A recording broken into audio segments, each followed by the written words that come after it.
Welcome to the South Florida M&A Advisors Podcast, your trusted M&A team.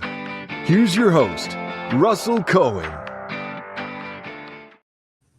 Well, hello, everyone, and welcome back to another installment of the South Florida M&A Advisors Podcast. I'm your co-host, Jeremy Wolf, joined by none other than your host, Russell Cohen.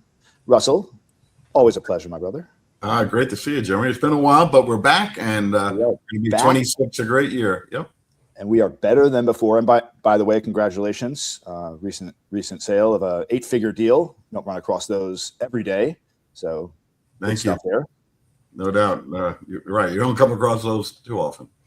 So let's start at the top, right? Southwest Plumbing just sold for $14 million. What would you say immediately stood out about this business?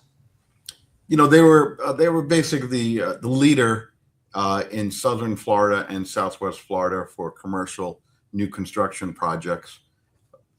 Great team, 3 owners, consisting of the father as the leader, the son, and then a long-term friend who are partners. And the father was heading into retirement in the next couple of years, and the seller wanted his son, who didn't want complete responsibility. He wanted the ability to grow to the next level, but also have someone in his place or replacement so they can grow and build better infrastructure and be a sounding board. So they decided to go the route of putting the business for sale and seeking out a private equity investment. No. So when you first dug into this deal, is this something when they came to you, did they have a pretty clear picture of the valuation of the company, or is this something that, when you first looked under the hood, what kind of indicated that this could be north of or this could be in the 8-figure range? Well, when we started taking a look at the financials, which were extremely clean, it showed an extremely great EBITDA, which is another term for earnings, basically. And we knew that we would be able to get a certain multiple of earnings, basically, because in the construction world, nothing's residual except the contracts, when you complete each project. So we kind of had a limit where we could probably get on the business, where comparably, if you had a guaranteed reoccurring revenue, you probably the owner would have gotten a lot higher multiple. But the multiple was fine. They were extremely happy with it. And, it was a step for taking some liquidity out of the company and, taking it off their balance sheet, the corporate balance sheet, and moving it into their personal balance sheet. So that was a very important first step for the main owner of the business. Now, you mentioned construction. Is it typical that these multiples are similar per type of industry that you're working in, or does it vary just depending on the business?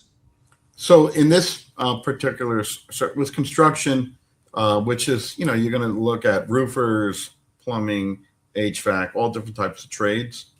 We got the owner about a 4x multiple. And the reason why they didn't get higher is because they're dealing with new commercial construction, which, if the economy takes the wrong turn and you go into a 2008 style recession, there's a bigger risk that those type of projects might slow down. Comparably, if you're a regular plumber servicing residential or commercial contracts, that if it's going to break, it's irrelevant to the economy. It breaks and you got to fix it. So, anything that's dealing with large projects, the multiples will not get crazy.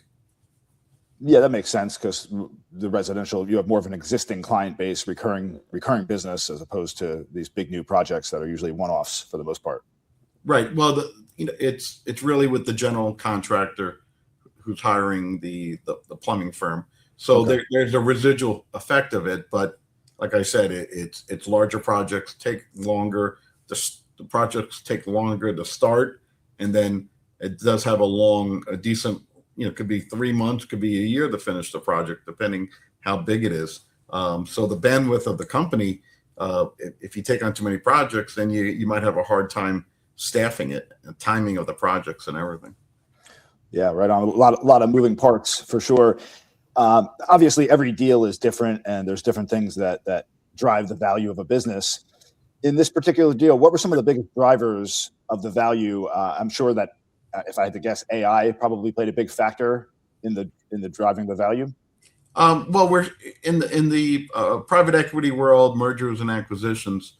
The buyers they understand that it's a changing world. In the next 3 to 5 years, AI is going to eliminate a lot of white collar jobs. So in the past few years, these private equity groups have been moving towards the trades, and it's a safer, believe it or not, it is a safer investment for them, because these trades are going to be around no matter what. So the manual side of the business, 10 years ago they wouldn't touch this type of business, and now they are engaging, and now they want all different types of contracting type businesses. So that's one of the driving reasons. In this case, this private equity group, this was their first entry into the plumbing, and they had a high aspirations to buy 25 companies. Now it's very difficult to find 25 companies to buy in 5 years, but this was the first one, so they had to get this one done in order to get to 2, 3, and 4. If you don't buy number one, you don't launch. So it was vital. It was vital for them to see this deal through, because it was launching their private equity group.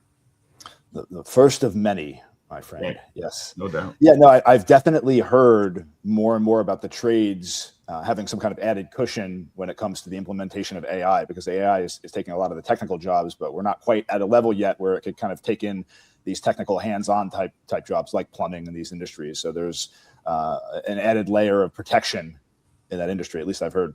Yeah, I mean, AI is going to help them become more efficient in many different angles of the business. It won't take over the business, because AI can't dig a hole, and it can't manually do the work that they do. So I'm going to ride that wave. I'm going to try to ride it. The robots are coming, Russell. Just wait. quicker. I don't know if I'll be alive to see it all. So we talk a lot about the owner being tied up in the operations of businesses, especially on the smaller scale deals. I'd imagine that in a deal of this size and caliber, a lot of the value stemmed from having placed systems, right? Really robust systems that have helped the business scale, versus the owner being involved himself. Was that the case in this deal, or was the owner pretty active in the company? I know you said it was a family type operation. Talk a little bit about the systems that they built over time. Yeah. So, they had a great administrative staff, very lean and mean. One of the owners ran the West Coast division, and then one of the owners ran the East Coast division. And two out of the 3 owners are staying on, one permanently, and the other one for a couple of years. And the third owner was the controller of the company. And that job immediately gets replaced upon the completion of the acquisition. The owner that's retiring, it was the controller. He'll stay on for a few months, but typically the private equity group will bring in their own people and start controlling the books. So they had their supervisors, for each division on the West and East Coast, and then they had the laborers, the plumbers, who are very talented to do what they do, and those are the foot soldiers out in the field. So yeah, there's different levels of management and layers, but the toughest part of their job is labor, to get the right type of people that can do that type of work. And that is the problem in the construction industry right now, is that a lot of young people are not trying to get into the trades, and they should. It's an interesting thing, isn't it? Right? Because what we just talked about in terms of job security and and I hear it all the time in the trades, it's very difficult to find good help. It seems like there's a big opportunity there in that industry if people would just get back into the trades more frequently. I don't know what it is. Yeah, there's going to be a pivot in the American society, realizing you're growing up, and at least in certain communities, you go out there and you get college educated, you go into finance or you go into some type of accounting or legal or corporate management, but there's going to be probably massive layoffs coming in the future. Maybe because of the economy and AI and everything like that. So people are going to have to, the next generation up is going to have to learn how to pivot and not follow the footsteps of mom and dad and do something that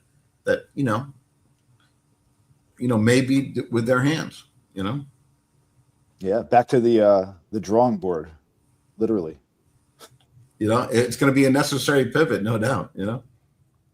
So is this, were they thinking about selling this for a while, or is this like, how long was this in the making? I know, just trying to get an idea of how prepared they were before the idea of selling was even on the table.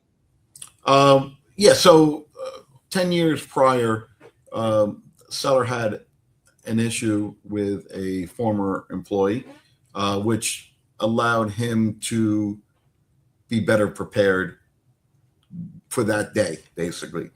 Seller took over the books. And since when the seller took over the books, extremely clean books, incredible. I was very happy that one of the rare occasions where I can see when I went on the profit and loss statement, everything just fell right to the bottom line, because the owner's salary, we do not, when you're calculating based on EBITDA, you don't add back the owner's salary because they're going to stay on and they're going to keep their salary. So based on pure profits, that's how clean the books were. And that's only because they had an issue many, many years ago with a bad employee. So this was an extremely, clean set of books.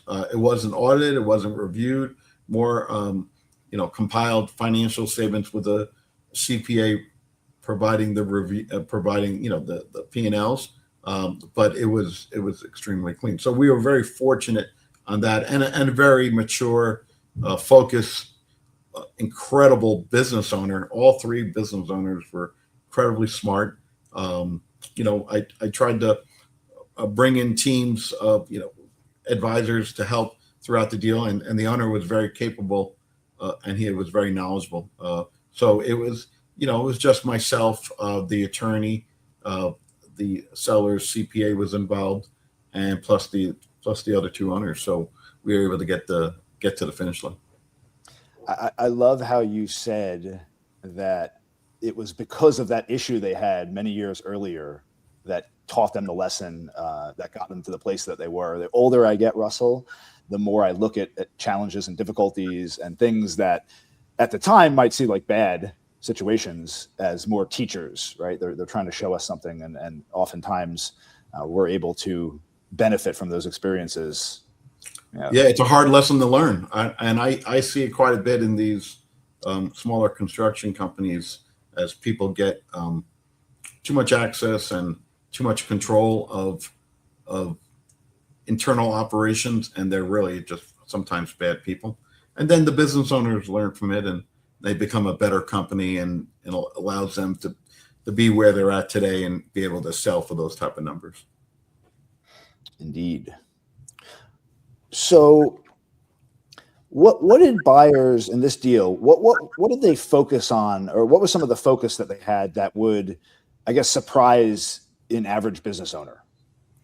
So in the deal, we had January of 24, we went under an LOI, and we thought it was going to be a really quick 5 months closing. And it ended up being where the seller had many jobs that were supposed to start, and they didn't. So all of a sudden, his 25 numbers were getting, like very minimal revenue, and that became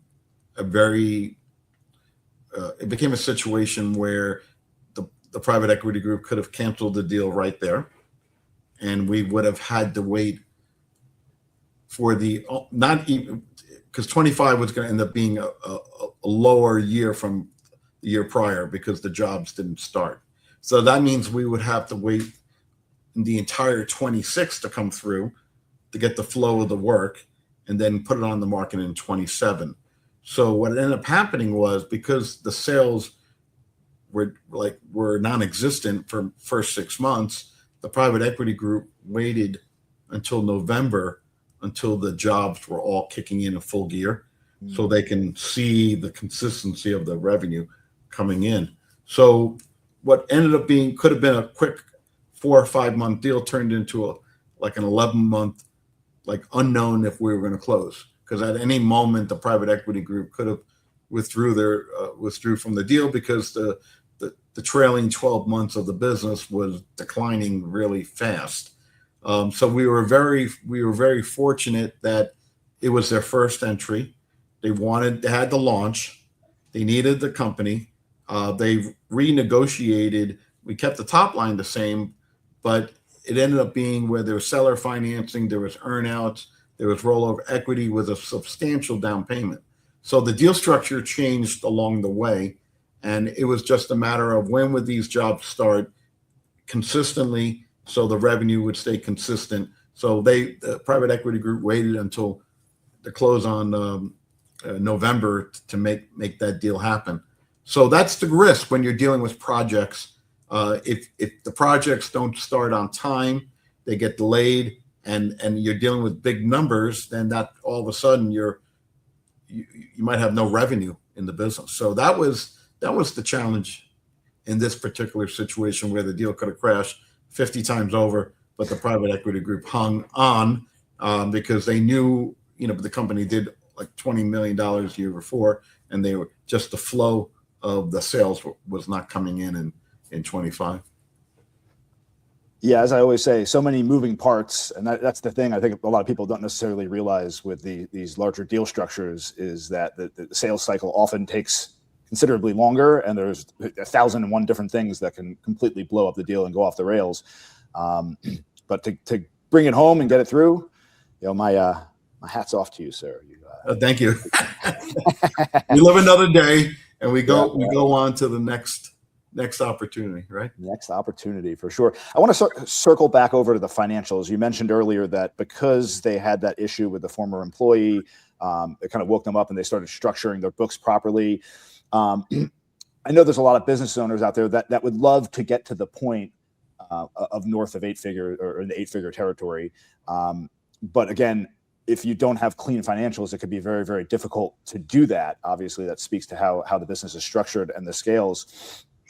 From the deals that you see, how important do clean financials kind of factor into these larger deals? I'd imagine that the larger the business gets, hopefully the cleaner the financials are, or is that not always the case? All these businesses start out as like a mom and pop business. Mm-hmm. And as you grow up and you start getting more mature and your sales grow, you have to make a decision. Are you going to spend money on your accounting department?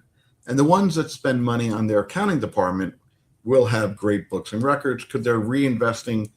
Especially if you're a business owner, if at that size company, if you're not looking at P&L and balance sheets, then how do you go?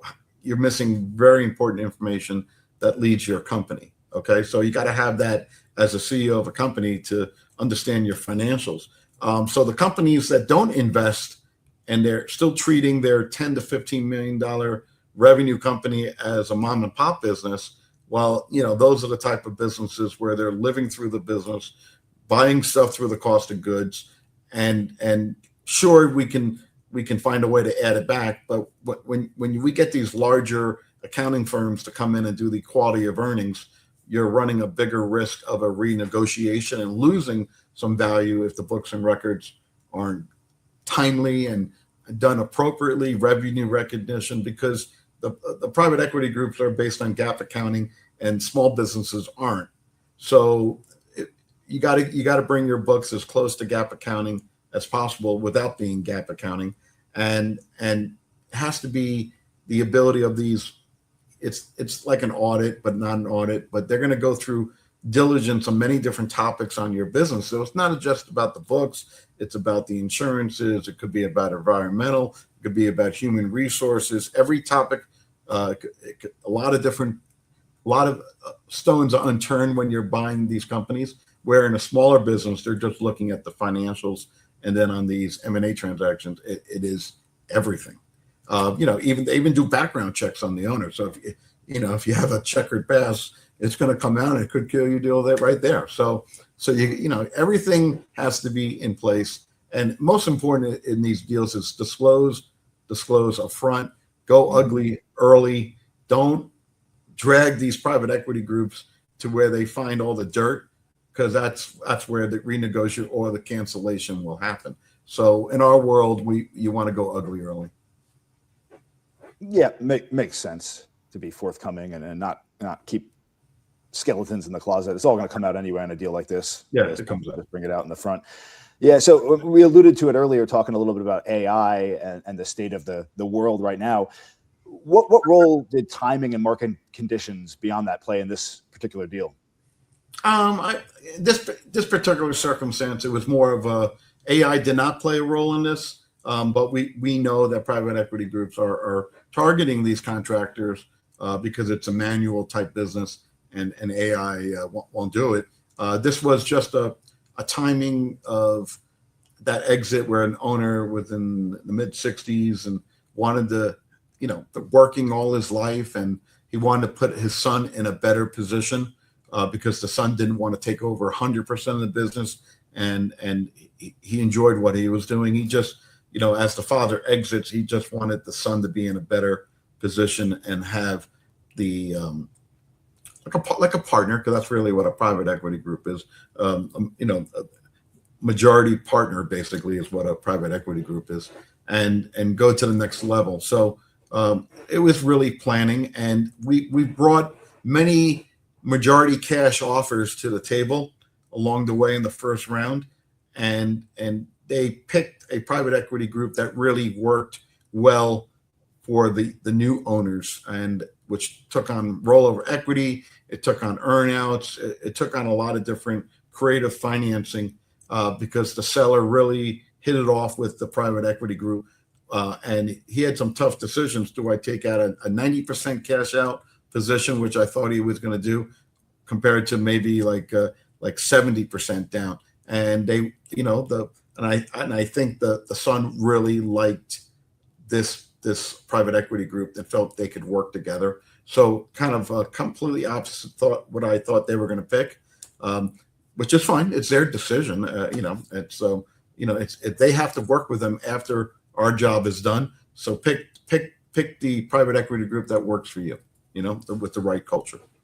Yeah, 100%. Not always about the dollars and cents, especially if you're staying on long term, right? There's a level of comfort that you want to achieve as you structure these things. So this business was started how long ago? Oh, I think it was started in the I think it was in the 80s.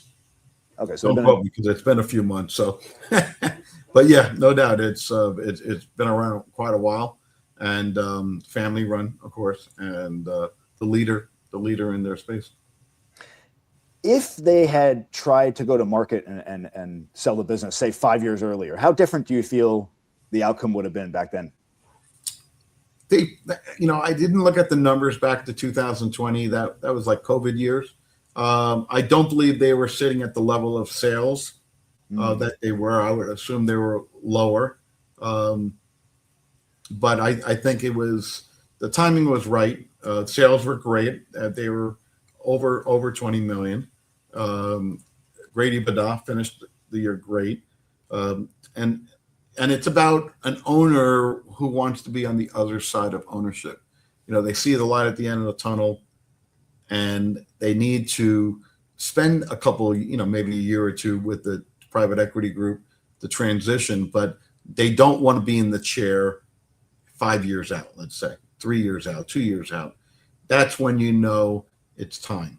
And the best type of owners who are in their 60s, they built up this incredible asset on their personal balance sheet, and it's not really liquid. So that's where we come in. We take an illiquid asset and make it some money for they can invest. So that was very, very important. And just timing in someone's life to be who wants to see the conclusion of a working career, basically. For someone out there that's listening, Russell, that owns a service business, right? And they think, well, that'll never be me. What are they missing here? Speak to that business owner out there that wants to get to that point and is just kind of stuck. Well, there's a few ways to get out of business. You spend your entire life building a business. You can close it down, get no money for it. You could sell it to an employee, and most of your employees don't have the money to buy your business. So now you're becoming the bank to the seller financing majority of your company to an employee, which is nice if that's what you want to do, and a lot of people do that. You can just turn it over to a family member and no money down, and you can pull a salary out for the next 15, 20 years and right into the sunset. And then the last option is to hire an advisor like myself and take the liquidity out of the company. And if you stick around for a couple of years, and roll over some equity, especially in the acquisition world, these private equity groups will turn around and flip the whole package 7 years later at a higher multiple. And they call it the second bite of the apple, where you get a good chunk of money up front, and when you sell your first time, and then if everything goes well over those 7 years, they'll sell all the companies together, and then there might be a bigger payout down the road. So that's why so many owners take the rollover equity. But there's only a couple ways to get out of business. So eventually you'll be faced. You don't want to be 70 plus trying to sell your business, because most of the time that's when the declining trends kick in, where you lost the interest in the business, and you end up being the legend in your own business, and that's what's very tough to sell, is the legend. Yep. Yeah. So don't wait, right? If you're listening to this, one takeaway, if you're running a business out there, start thinking about this stuff now. Don't wait until the end. Don't wait until it's too late. Start putting systems in place. Make that investment into your business, like Russell talked about with the accounting. Again, putting operating systems, employment, all these things. They are not expenses for your business. They are an investment in that future value of your business. The minute you go into business, you should be preparing your exit. If you think you're doing it right all the way through, then you'll maximize the value of your business. So that's important. There will be an exit one day, and it comes up quicker than you think. And if you take the attitude of one day I'm going to exit, every move I make should have in the back of your mind is that it doesn't make sense for the exit. Yep, indeed. All right, well, let's leave it at that. Thanks everyone for tuning in. If you found this content useful, don't forget to like, subscribe, the drill, all that fun stuff. Let us know if we missed anything. If you have any questions, let us know in the comments. We always like to hear your feedback. Until next time, everyone take care, and we will catch you on the next episode of the South Florida M&A Advisors Podcast. Have a great day. Thanks for listening to the South Florida M&A Advisors Podcast. For more information, visit southfloridama.com or contact 954-646-7651.